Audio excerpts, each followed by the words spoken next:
कैसे हो विद्यार्थी मित्रों। मैं किंजल पटेल फ्रॉम अश्वमेघ विद्यालय। विद्यार्थी मित्रों, गए वीडियो में हमने कक्षा 7 के हिंदी विषय में इकाई नंबर 5 धरती के शान काव्य का अभ्यास किया था। उसकी समझूती हमने प्राप्त की थी। अब आज हम उस काव्य के आधार पर जो अभ्यास के प्रश्न दिए गए हैं वो आज हम यहाँ पर करेंगे। यहाँ पर अभ्यास में पहले प्रश्न में आपको काव्य का सामूहिक गान करने के लिए कहा गया है। और दूसरा प्रश्न है निम्नलिखित प्रश्नों के उत्तर दीजिए। उसमें पहला है आप क्या क्या कर सकते हैं, कि आप कौन कौन से काम कर सकते हैं, बराबर, वो आपको यहाँ पे लिखना है। ठीक है। अभी दूसरा प्रश्न है विविध क्षेत्रों में मनुष्य ने क्या क्या प्रगति की है, वो यहाँ पर आपको लिखना है कि विविध क्षेत्रों में मनुष्य ने कौन कौन सी प्रगति की है। तो उसका आंसर आएगा रासायनिक खाद और ट्रैक्टर बनाकर मनुष्य ने कृषि क्षेत्र में अनाज का उत्पादन बढ़ाया है। विद्युत शक्ति से चलने वाली मशीनों द्वारा उसने औद्योगिक क्षेत्र में कपड़ा, प्लास्टिक, रबर आदि से तरह तरह के उत्पादन किए हैं। भवन निर्माण के क्षेत्र में उसने अनोखी सफलता प्राप्त की है। मोटर, बस, रेलगाड़ी, दोपहिए, विमान आदि के निर्माण से यात्रा बहुत सुगम हो गई है। टेलीफोन, मोबाइल, ईमेल आदि के द्वारा संचार व्यवस्था में क्रांतिकारी बदलाव आया है। कंप्यूटर के आविष्कार ने हर क्षेत्र में अपनी उपयोगिता साबित कर दी है। चिकित्सा क्षेत्र में तरह तरह की दवाइयाँ और इलाज के नए साधन खोजे गए हैं। इस तरह विविध क्षेत्रों में मनुष्य ने अद्भुत प्रगति की है। तीसरा प्रश्न है अन्य जीवों से मनुष्य महान कैसे है। हमारे पृथ्वी पर बहुत सारे जीव है, तो उन सारे जीवों में मनुष्य किस प्रकार महान है वो हमें यहाँ पे लिखना है। तो उसका आंसर आएगा मनुष्य के पास अन्य जीवों की अपेक्षा सोचने समझने की विशेष बुद्धि है। इसी बुद्धि के द्वारा उसने अनोखे आविष्कार किए हैं। मनुष्य को वाणी का वरदान मिला है। उसके पास भाषा की शक्ति है।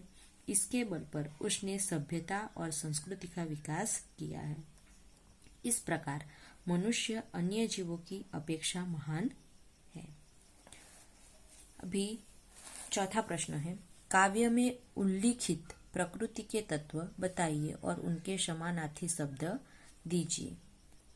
तो काव्य में कौन कौन से प्रकृति के उल्लेखनीय तत्व दिए गए हैं वो हमें यहाँ पे लिखना है और उसके समानार्थी शब्द लिखने हैं।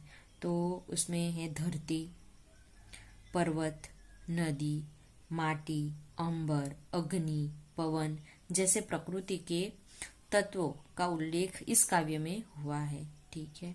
तो उसके हमें समानार्थी शब्द लिखना है। तो धरती पहला शब्द है, तो धरती का समानार्थी शब्द क्या होगा, भूमि या पृथ्वी।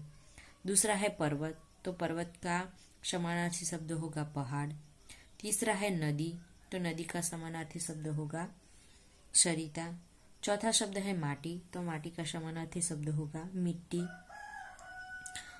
पांचवा है अंबर, तो उसका समानार्थी शब्द होगा आकाश। फिर है अग्नि, अग्नि का समानार्थी शब्द होगा आग। फिर है पवन, पवन का समानार्थी शब्द होगा हवा।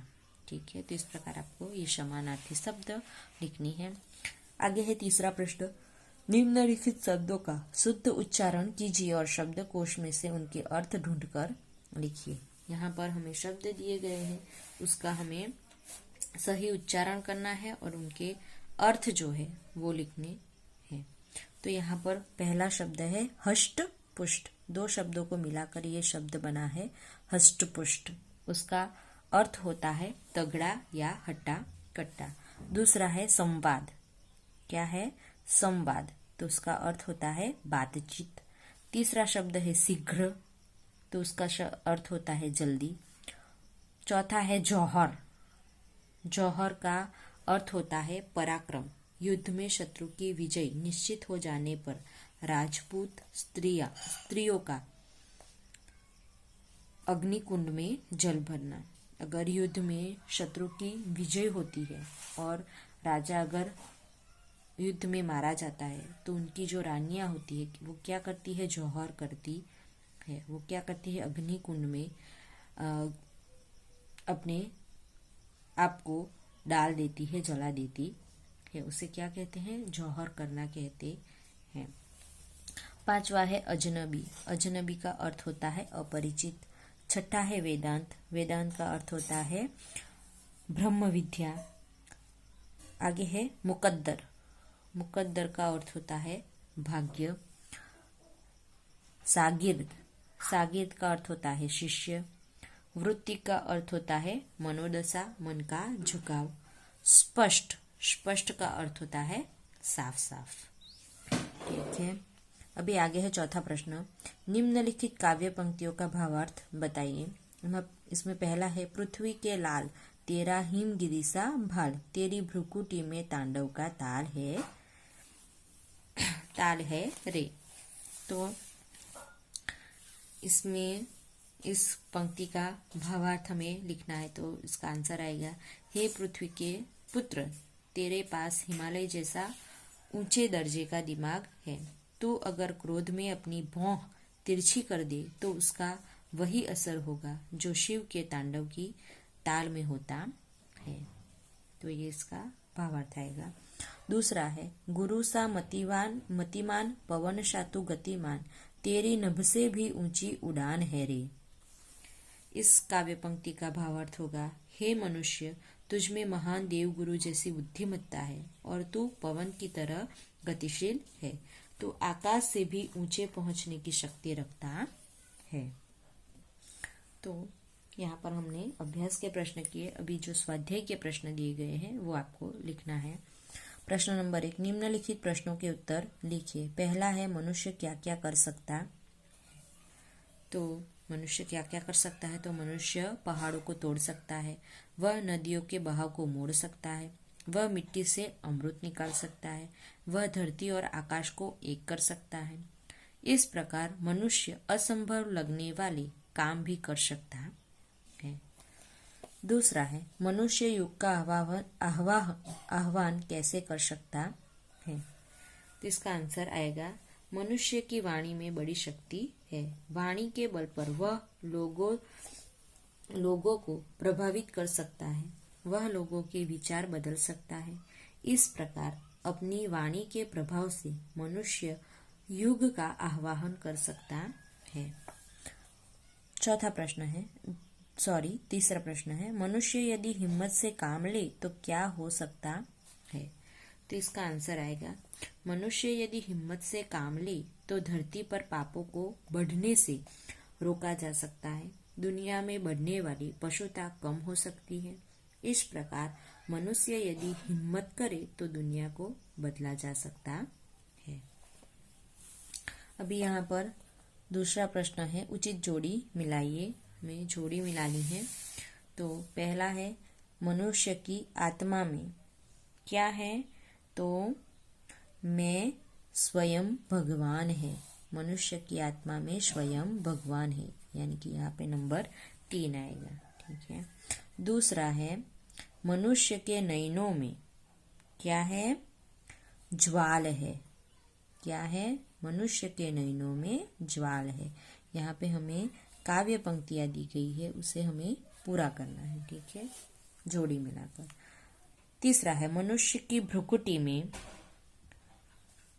तांडव का ताल है। मनुष्य की भ्रुकुटी में तांडव का ताल है। तो यहाँ पर 6 नंबर आएगा। फिर है चौथा मनुष्य की वाणी में खाली जगह। तो यहाँ पर आएगा युग का आह्वान है, नंबर 1। पांचवा है मनुष्य की छाती में खाली जगह। तो क्या आएगा यहाँ पर? महाकाल है। मनुष्य की छाती में महाकाल है। ठीक है, तो इस प्रकार यहाँ पर जोड़ी मिलाना है। आगे का प्रश्न है प्रश्न नंबर 3, निम्नलिखित प्रश्नों के सही विकल्प के सामने सही कीजिए। ठीक है, तो उसमें पहला है मनुष्य चाहे तो काल को थाम ले, रोक ले या जान ले। तो यहाँ पर क्या आएगा? मनुष्य चाहे तो काल को थाम ले, ये सही आएगा। दूसरा है मनुष्य चाहे तो धरती को फोड़ दे, युग का आह्वान दे, अंबर से जोड़ दे। तो यहाँ पर जवाब क्या आएगा? अंबर से जोड़ दे। मनुष्य चाहे तो धरती को अंबर से जोड़ दे। तीसरा है मनुष्य चाहे तो माटी से मुख को भी मोड़ दे, अमृत निचोड़ दे, दुनिया बदल दे। तो यहाँ पर जवाब क्या आएगा? मनुष्य चाहे तो माटी से अमृत निचोड़ दे, ये इसका आंसर आएगा। ठीक है, अभी आगे का प्रश्न है, चौथा प्रश्न। नीचे दिए गए शब्दों के विरुद्धार्थी शब्द देकर वाक्य में प्रयोग कीजिए। जैसे कि धरती, आकाश, उसका वाक्य है पक्षी आकाश में उड़ रहे हैं। बराबर है, जो विरोधी हम शब्द लिखते हैं उसका वाक्य बनाना है।